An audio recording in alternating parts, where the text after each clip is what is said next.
देख रहे हैं डीडी कशिर, एहसास कश्मीर का।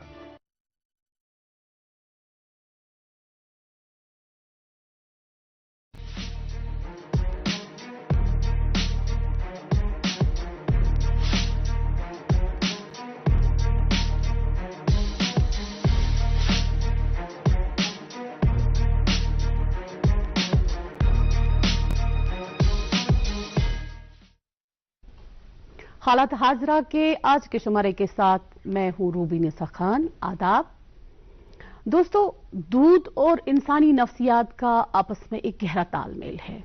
तभी तो वक्त वक्त पर हम बरमला तौर पर लफ्ज दूध का इस्तेमाल करते हैं। दूध का दुला, दूध का दूध, पानी का पानी, दूध का कर्ज, दूध का जला, अगर मां का दूध पिया है तो। I am sure that your mother and grandmothers have listed many benefits of a glass of milk while forcing you to empty that। ये तो हुई दूध की इखलाकी और जिस्मानी इफादियत। लेकिन अगर हम दूध की इक्तिसादी इफादियत को देखें तो दूध की इक्तिसादी इफादियत भी इब्तिदा से ही रही है। इसी बात को मद्देनजर रखते हुए हमारी सरकार ने दूध की इफादियत और अहमियत को, इक्तिसादी इफादियत को मद्देनजर रखकर डेयरी सेक्टर को डेवलप करने के लिए हमारी सरकार टायरलेसली अनथक कोशिशें करती जा रही है। Our government have started many schemes under dairy sector just to lift up the rural economy and livelihoods। और डेयरी सेक्टर की इन स्कीमों में एक स्कीम है DEDS, जिसमें setting up the dairy farms, small dairy farms. और मुझे ये बताते हुए काफी खुशी हो रही है, ये शेयर करते हुए, कि डेयरी सेक्टर के अंडर जम्मू कश्मीर के युवाओं के लिए एक स्पेशल पैकेज रखा गया है। Under that special package 2 cows to each beneficiary will be distributed। इसके अलावा एक और स्कीम है IDDS, जिसमें एक बेनिफिशियरी को फाइनेंशियल असिस्टेंस के साथ साथ उसको एक बल्क मिल्क कूलिंग पॉइंट भी 50% विद 50% सब्सिडी बेनिफिट्स भी दिया जाता है। इसके अलावा एक power making machine, ice cream, butter, चीज मेकिंग मशीन और एक जो क्रीम सेपरेटर मशीन और एक मिल्क वैन, एक मिल्क ATM और डीजल जनरेटर के अलावा पहली बार प्राइम मिनिस्टर स्कीम में ये जो है लाइव स्टॉक के लिए इंश्योरेंस की फैसिलिटी भी है ना। बहुत सारा अमेजिंग। जरूरत इस बात की है जो जम्मू कश्मीर के नौजवान हैं वो ऐसी स्कीम्स के बारे में अपनी अवेयरनेस पूरी रखें, जानकारी रखें और इनका लाभ उठाएं। In lump sum it's the wide revolution which have been introduced by our government for J&K youth। Let's talk in detail about this। Today we do have Director Animal Husbandry madam Purnima Mittal और इनके साथ ही तशरीफ फरमा है social worker Raja Muzaffar Bhat साहब। आदाब। बहुत बहुत इस्तकबाल, अभिनंदन। मैं शुरुआत करना चाहूंगी मैडम पूर्णिमा जी से। Madam Purnima ji, what are the different schemes under this dairy sector? जिस तरीके से आपने स्टार्ट में ही बताया कि एक ये जो डेयरी सेक्टर है ये एक बहुत ही पोटेंशियल और वायबल सेक्टर है।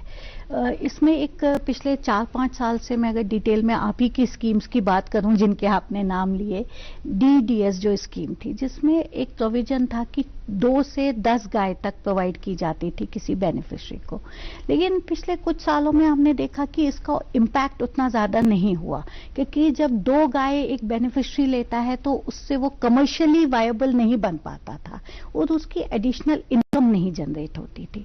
लास्ट ईयर से अब जिस तरीके से हम कहेंगे हमारे माननीय प्रधानमंत्री जी ने, LG साहब ने डेयरी सेक्टर को इम्प्रूव करने के लिए, फार्मर्स की इनकम बढ़ाने के लिए एक जो हमें टारगेट दिया था, उस पे बेस करके हमारे डिपार्टमेंट की तरफ से स्कीम लॉन्च एक UT में की गई जिसका इंटीग्रेटेड डेयरी डेवलपमेंट स्कीम के नाम से। और उसमें हमारा मिनिमम यूनिट साइज जो है वो 5 गाय का है। इसमें एक सबसे बड़ी अच्छी बात यह थी कि इसमें लाइव स्टॉक परचेज करने के लिए, एनिमल परचेज अगर कोई करता है, पहली कंडीशन यह है कि उसको बाहर से एनिमल लाना है, क्योंकि जब बाहर से आता है तो हमारे लाइव स्टॉक नंबर में एडिशन होता है, उसके साथ साथ मिल्क प्रोडक्शन बढ़ता है। और मिल्क प्रोडक्शन में हम उन काउस को ला रहे हैं जिनका प्रोडक्शन लेवल हाई होता है। हम कह सकते हैं जो 10 से 12-15 लीटर दूध जो है एक दिन में देती है। तो इस तरीके से इन ऑब्जेक्टिव्स को लेकर के ये स्कीम स्टार्ट की गई। पिछले 2 साल से ये स्कीम हम लोग चला रहे हैं, उसका बहुत अच्छे रिजल्ट्स इस समय हमारे। खुला दूध फ्रेश, बस फ्रेश नहीं है बेस्ट। पूछो सवाल नया, पूछो अब सेफ है क्या? हाँ ये नहीं सोचा, अरे पैकेट दूध सेफ सबसे, खुले दूध को बंद कर अब से। चल रहा है खुला कब से, खुले में नहीं सेफ की गारंटी। पैकेट है टेस्टेड फॉर क्वालिटी, ये आया अमूल डेयरी से। बंद करती हूँ इसे अभी से। अमूल ताजा है 4Q क्वालिटी टेस्टेड, यानी पौष्टिक पशु आहार, क्वालिटी की जांच, अत्याधुनिक प्रोसेसिंग और बेस्ट क्वालिटी पैकेजिंग। पैकेट दूध सेफ सबसे, खुले दूध को बंद कर अब से। अमूल दूध पीता है इंडिया।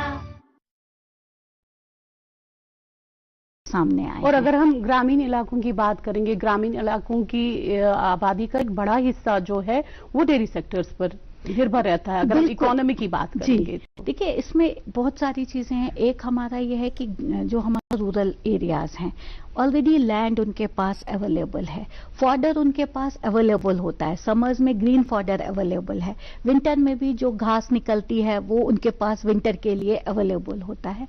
तो लाइव स्टॉक रेयर करने से, गाय उनको रखने से उनकी इनकम में एक एडिशनल बेनिफिट आ जाता है।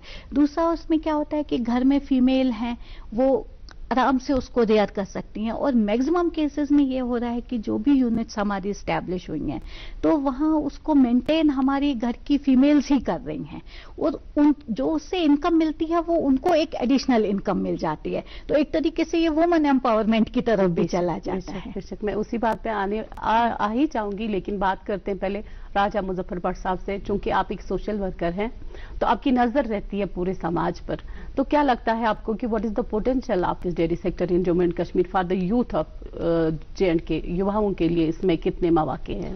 देखिए रूबी जी, जहाँ तक ये डेयरी सेक्टर की बात है, इसका बहुत ही ज़बरदस्त पोटेंशियल है। जहाँ तक कि हमारी यूथ है, खासकर जो हमारे पढ़े लिखे लड़के हैं, लड़कियां हैं, मैंने तकरीबन पिछले 3-4 सालों से देखा कि पढ़ी हुई लड़कियां, खासकर पोस्ट ग्रेजुएट, डॉक्टरेट हैं, कुछ उसमें लॉयर्स हैं।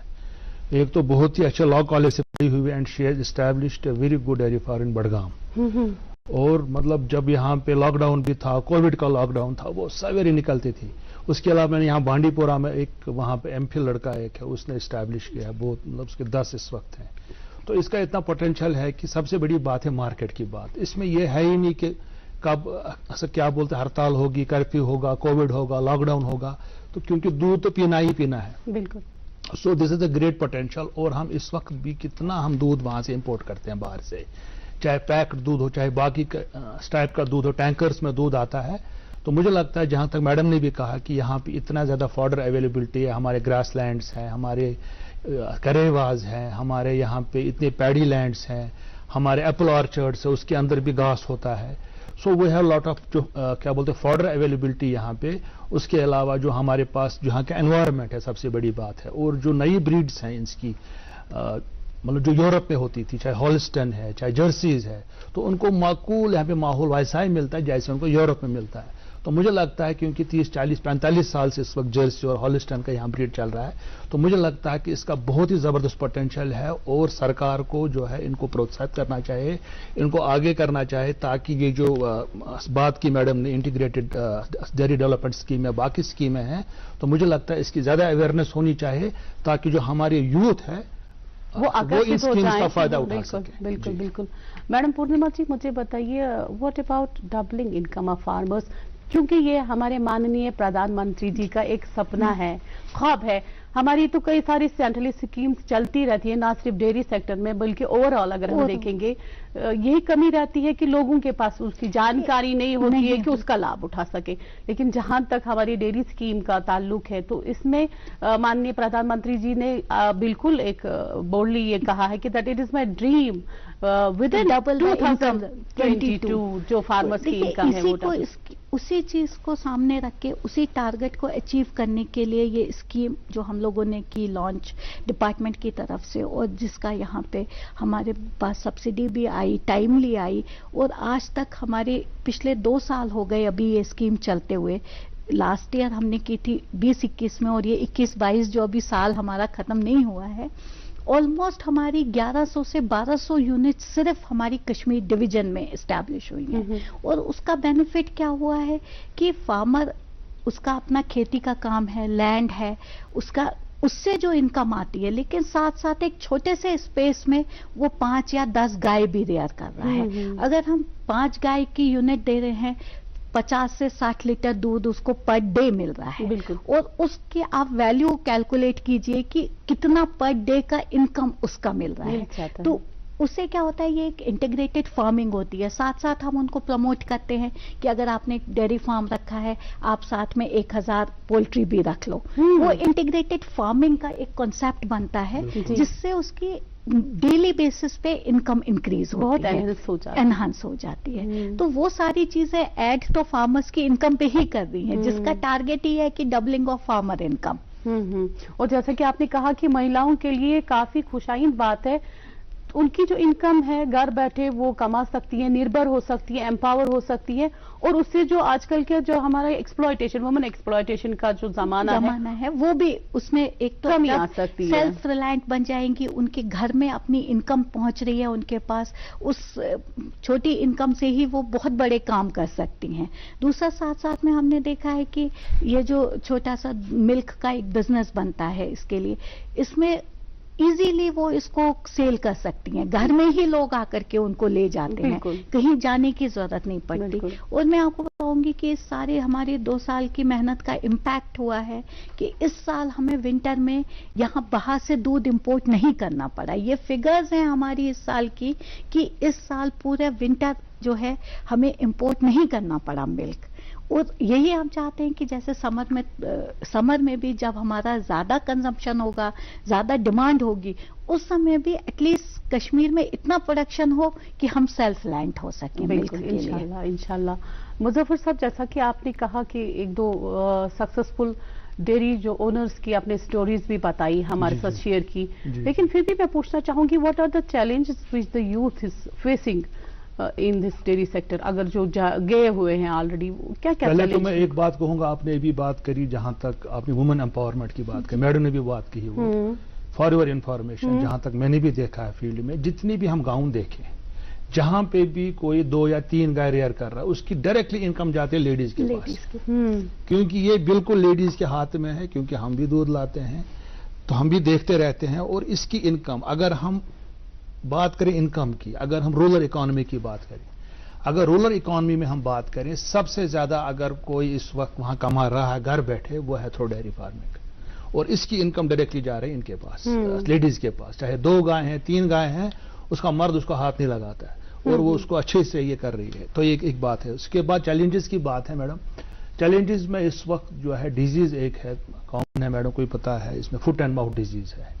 तो उसका तो इस वक्त बहुत जबरदस्त प्रोग्राम चल रहा है गवर्नमेंट ऑफ इंडिया की तरफ से, 2019 से लेकर 2025 तक तकरीबन 13,500 करोड़ रुपए उसके लिए दिए गए, national animal disease control programme. मगर चूंकि मैंने देखा पिछले 2 सालों से कोविड भी था और बाकी चीजें भी थी, क्योंकि ये डिजीज अब फिर बाद में शीप में भी चली गई थी और टाइम पे वैक्सीनेशन नहीं हुई, तो मैडम से रिक्वेस्ट करूंगा कि इसकी वैक्सीनेशन जो है टाइम पे होनी चाहिए, ताकि हम जो है ये बताऊंगी कि जो इस साल लास्ट ईयर भी हमने 100% वैक्सीनेशन किया था, लेकिन अभी तक जो है शीप और गोट में वैक्सीनेशन नहीं हो रहा था। स्मॉल एनिमल की वजह से इस साल हमें थोड़ी सी प्रॉब्लम आई कि कहीं कहीं आउटब्रेक हो गया। अब डिजीज है, आउटब्रेक कहीं भी हो सकता है, लेकिन फिर इस साल का जो हमारा एनिमल डिजीज कंट्रोल प्रोग्राम है, जिसका डायरेक्टली जो है इस समय आत्मनिर्भर भारत के अंडर उसका आ रहा है, और एज ऑन डेट हमारे 100% वैक्सीनेशन हुआ है कैटल एंड बफेलो का। ग्रेट। लास्ट 2 महीने में टारगेट था कि 100% वैक्सीनेशन होना चाहिए, वो हमने अचीव किया है। उसके बाद भी बफर स्टॉक रखते हैं कि अगर कहीं पे आउटब्रेक हो जाता है तो उसमें रिंग वैक्सीनेशन की एक फैसिलिटी होती है। उसमें लास्ट टाइम यहाँ ही से एक मैंने रिक्वेस्ट भी की थी थ्रू दूरदर्शन की, किसी भी फार्मर के पास अगर गाय है तो वो खुद आकर के, ये फ्री ऑफ कॉस्ट हम करते हैं, कोई पैसा नहीं देना है फार्मर को, पूरी facility department of animal husbandry provide करता है। इवन कि अगर सिरिंज लगनी है वैक्सीनेशन के लिए, वो भी डिपार्टमेंट ही देता है।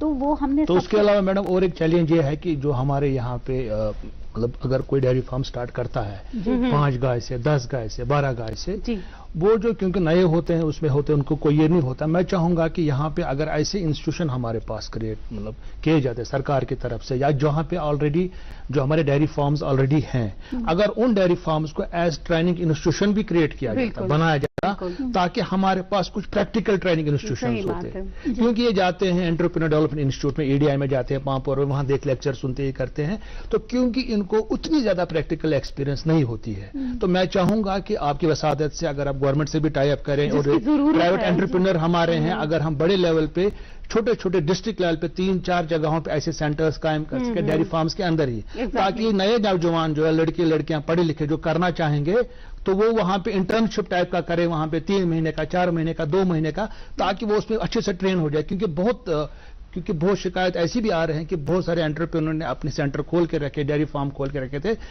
कुछ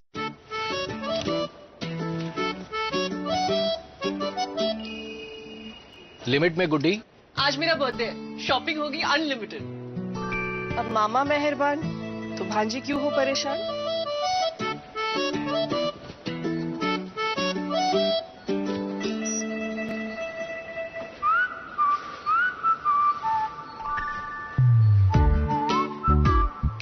लो, बढ़ गई कार्ड लिमिट। तुमसे ही सीखा है, कार्ड में लिमिट सेट तो बड़े नुकसान की चिंता लिमिटेड, और खर्चे भी लिमिटेड। फिर भी कोई नुकसान हुआ तो बैंक में मोबाइल नंबर दर्ज करके रखो, तुरंत अलर्ट मिलेगा। समय से बैंक को बताया तो नो नुकसान। बैंक नहीं माना तो RBI के ओम्बड्समैन से शिकायत कर सकते हैं। वाह मामा, खूब समझे आप डिजिटल बैंकिंग का पार्ट। लो, इधर भी लिमिटेड। RBI कहता है डिजिटल चुनो सुरक्षा के साथ।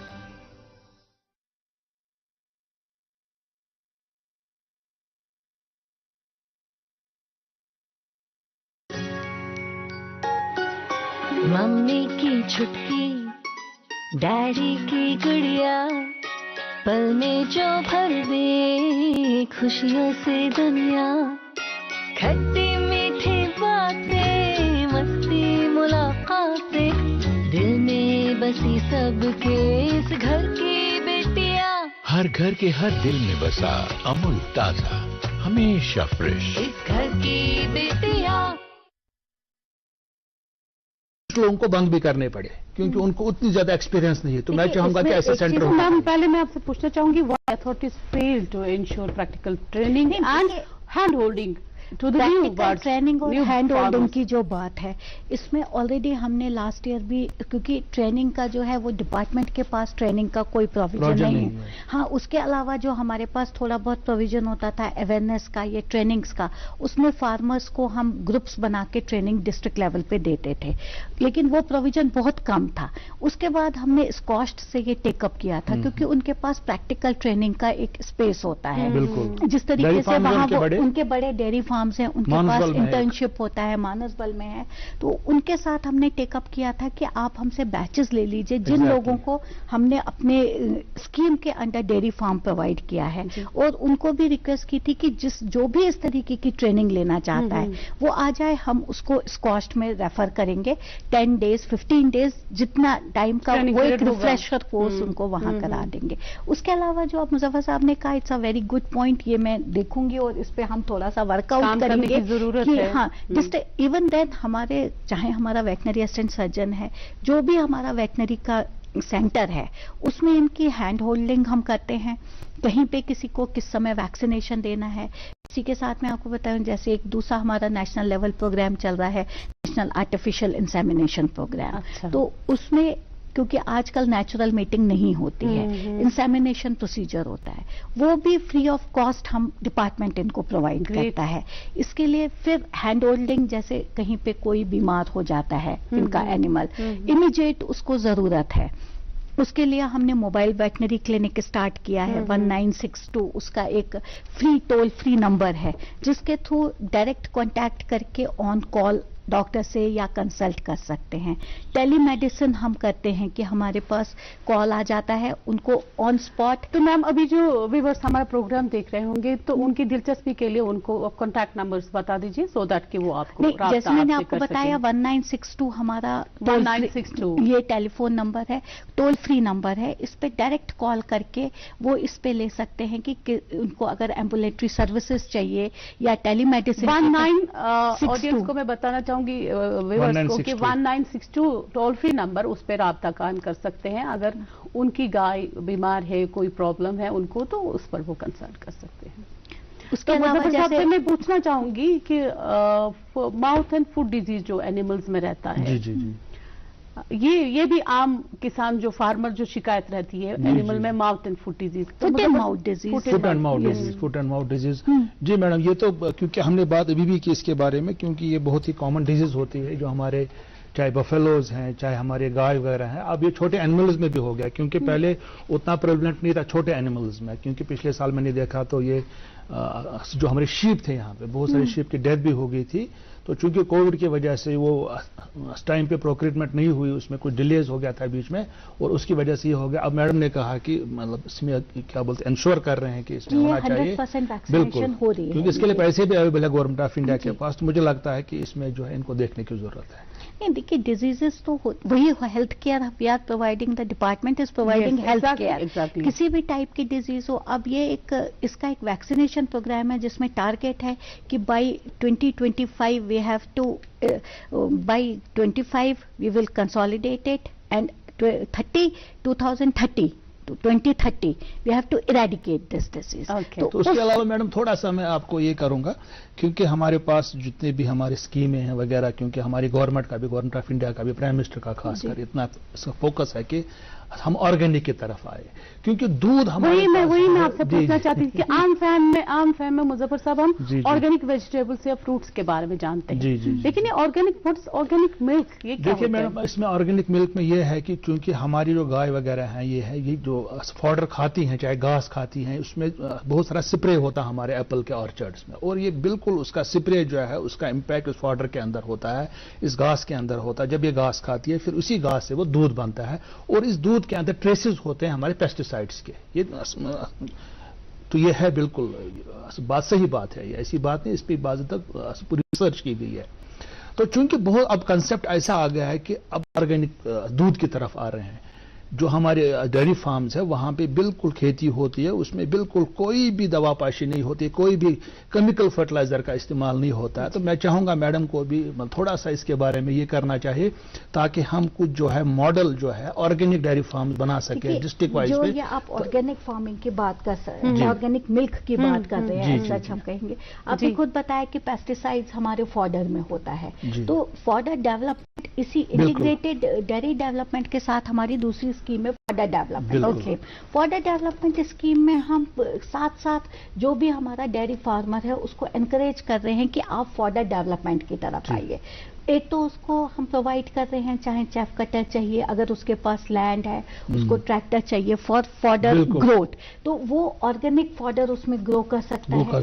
पर उसके अलावा जैसे आप थोड़ा मोटिवेट करना इसको ऑर्गेनिक की तरफ, ऑर्गेनिक फॉडर का इस्तेमाल कीजिए। जो है हमारा आजकल, क्योंकि स्टॉल फीडिंग होती है सारी आजकल के, जो ये आपने खुद बताया कि हमारी क्रॉस ब्रेड सारी गाय हैं, चाहे हॉल्फस्टन है चाहे आपकी जर्सी है, तो ये गाय जो है इतनी हैवी होती है कि आप उसको बाहर नहीं ले जा सकते हैं, उसको स्टॉल फीडिंग करानी पड़ती है। तो इसमें सबसे ज्यादा हमारा जो बेनिफिट आ रहा है और मिल्क प्रोडक्शन में बेनिफिट आ रहा है वो साइलेज से आ रहा है। साइलेज बैरल्स बन के आते हैं, दैट इज ग्रीन ऑल्सो। तो उसमें एक बेनिफिट होता है कि जो विंटर में इनको मिल्क प्रोडक्शन कम हो जाता था because of less green fodder, उसका जो कंपनसेट कर रहा है वो साइलेज कर रहा है, उसको अल्टरनेटिव मिल रहा है। तो हम साइलेज इवन की हमारी जो हमारी feed and fodder development scheme है उसके अंदर अगर कोई छोटा सा साइलेज मेकिंग प्लांट लगाना चाहता है उसके लिए भी उसको सब्सिडी प्रोवाइड कर रहे हैं।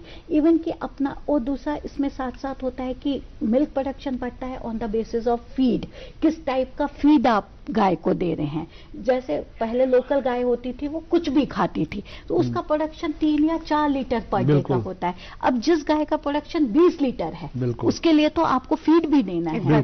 तो ये सारी चीजें भी हम साथ साथ डेवलप कर रहे हैं कि वो फीड प्लांट्स लगाएं, साइलेज प्लांट्स लगाएं। तो इसमें हमारा, मैं तो क्योंकि ऑर्गेनिक दूध का ये है कि ऑर्गेनिक दूध का पर लीटर इस वक्त साउथ इंडिया में 80 रुपीज मिलेगा। तो इनको तो इतना इनकम बढ़ जाएगी फार्मर्स। हालांकि अगर आप हमारा पूरा इस समय कश्मीर डिवीजन का देखेंगे, जो यहाँ पे मिल्क प्रोडक्शन हो रहा है, this is the best in the India. बिल्कुल। जो काउ प्रोडक्शन जितना उसका फैट लेवल आ रहा है और SNF लेवल आ रहा है वो आपको कहीं नहीं मिलेगा। तो भारत, मुझे बताइए कि मोदी जी ने एक सपना देखा, एक सपना जी रहे हैं वो, कश्मीरी युवाओं को उनका जो खुसूसन अगर हम रूरल इकोनॉमी की बात करेंगे, इस डेयरी सेक्टर की वजह से रूरल इकोनॉमी में कितना असर पड़ेगा?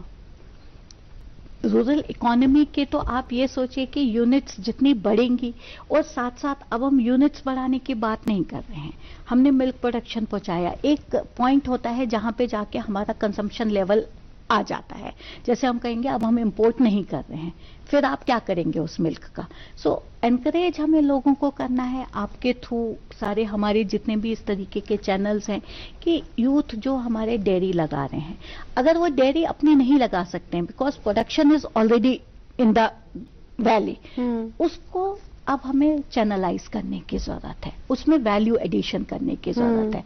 हमारी छोटी छोटी चीजें हैं, आप चॉकलेट यहाँ बनाइए, एटमॉस्फेयर बहुत अच्छा है यहाँ का, चॉकलेट फैक्ट्री लगा सकते हैं, खोया बना सकते हैं, बटर, चीज हम पनीर, आइसक्रीम है, या चीज जो आपकी ये मोज़रेला चीज आती है जिस टाइप की जो पीज में आजकल जंक फूड में यूटिलाइज होती है, हम चीज की जब बात करते हैं में भी बहुत पनीर की तरफ चले जाते हैं, किचन में भी बहुत सारी चीजों में इस्तेमाल की जाती है। उन सारी चीजों पे जितना ज्यादा अब घी बेस्ट घी है, तो और जब आप काउ मिल्क का घी या बटर या कोई भी आप अगर उसको लेवल करते हैं कि this is manufactured from cow milk, तो उसकी वैल्यू बढ़ जाती है इंस्टेड ऑफ बुफेलो मिल्क। ये आप जी, how many existing farms must be there in the J&K presently? अगर हम बात करेंगे कितने सारे यूनिट्स अभी एग्जिस्ट हो रहे हैं? मैं आपको बताऊंगी लास्ट 2 साल में 1200 यूनिट्स तो हमने अपनी स्कीम के अंडर एस्टैब्लिश किए। उससे पहले के जो फार्म्स हैं, वी हैव मतलब 11 लाख की पॉपुलेशन है इस समय हमारे पास कैटल की, लेकिन हमारी मैक्सिमम यूनिट्स जो थी वो घर में 1 काउ और 2 काउ यूनिट्स थी। तो we have tried to commercialise that कि आप 5 या 10 इवन 50 काउ तक की यूनिट लगाइए, तो उसका एक कमर्शियल लेवल बढ़ता है आपको। उससे क्या होगा, एक तो आप खुद काम कर रहे हैं, दूसरा आप एम्प्लॉयमेंट जनरेशन की तरफ जा रहे हैं। अगर आप 5 या 10 गाय रखते हैं, आप एक आदमी को एम्प्लॉयमेंट भी दे रहे हैं साथ साथ में। तो अभी तक जो हमारे यूनिट पढ़ता है, खेलता है, झूलता उछलता है, दौड़ता कभी कभी दौड़ कराता है, आगे आगे बढ़ता है इंडिया, अमूल दूध पीता है इंडिया। दूसरा आप एम्प्लॉयमेंट जनरेशन की तरफ जा रहे हैं। अगर आप 5 या 10 गाय रखते हैं, आप एक आदमी को एम्प्लॉयमेंट भी दे रहे हैं साथ साथ में। तो अभी तक जो हमारे यूनिट्स तो बहुत सारे थे, लेकिन प्रॉब्लम यही थी कि दे आर स्मॉल। 1 का किसी ने घर में 1 गाय रखी है, किसी ने 2 रखी हैं, इस तरीके से वो काम करते हैं। कितनी महिलाएं सामने आई है as owner of dairy sector? मैं ऐसे कहूंगी कि अभी जो मैं कुछ थोड़ा सा रिकॉर्ड देख रही थी, कुछ हम इस साल हालांकि हमने किया था कि लास्ट ईयर तक हम 1.75 लाख सब्सिडी देते थे, 1,75,000 यूनिट 5 गाय के लिए। तो फीमेल्स के लिए हमने बढ़ा के उसको 2 लाख कर दिया था कि जिससे थोड़ा सा फीमेल्स और सामने आ जाएं। तो ऑलमोस्ट मुझे लग रहा है हमारी 25% से ज्यादा जो है इस समय वो फीमेल बेनिफिशरीज हैं। बहुत बहुत शुक्रिया आप लोगों का कि आप तशरीफ लाए हमारे स्टूडियोज में। Friends, it is step towards realising dream of Modi ji of doubling farmers' income by 2022. The UT administration, under the vibrant leadership of Honorable LG Sahab, is working tirelessly to improve the conditions of farmers through dairy sector. Thanks to our government. इंशाल्लाह एक नए मौजू के साथ फिर हाजिर होंगे। जब तक के लिए खुदा हाफिज।